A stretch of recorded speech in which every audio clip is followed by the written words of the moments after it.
¿Cómo hacía Kurt Cobain para que sus distorsiones baratas sonaran tan bien? Continuando con los videos dedicados al sonido de Kurt Cobain, hoy queremos develar el mito tras los pedales de distorsión que él usaba, ya que es muy común que quienes pretenden emular un sonido de guitarra piensen que todo se basa en comprar un Boss DS1 y una guitarra similar a las que él usaba, pero cuando llegan a su casa y lo conectan a su amplificador, incluso usando las mismas settings que él usaba, se dan cuenta que no suenan ni el 1% de como él sonaba. Entonces, ¿qué es lo que se debe considerar para lograr esto?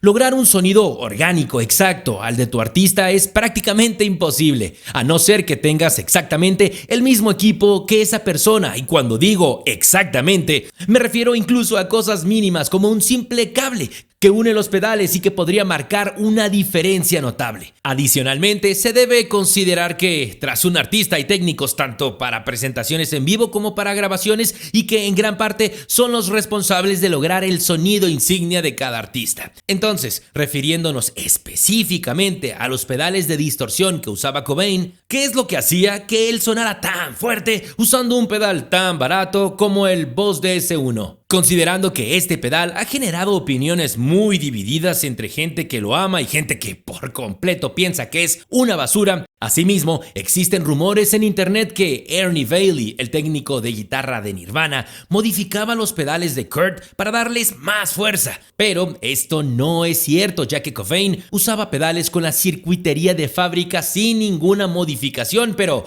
el truco que sí usaba y que fuera confirmado por Bailey es que aparte de que Kurt saturaba al máximo los controles de ecualización de sus pedales, él también añadía una dosis de overdrive en su amplificador, lo que ocasionaba que la distorsión resultante fuera la suma de ambas señales, y así es como Nirvana sonaba de forma tan peculiar en vivo y en el estudio. Este truco también se puede conseguir ubicando en cadena un pedal de overdrive como el Tube Screamer para inyectar fuerza a la distorsión, como por ejemplo de un Boss DS1. E incluso podemos mencionar que Kurt Cobain en la gira del álbum In Utero, cuando requería sonidos aún más fuertes, combinaba la distorsión de su Boss DS2 con la de su Sans Amp.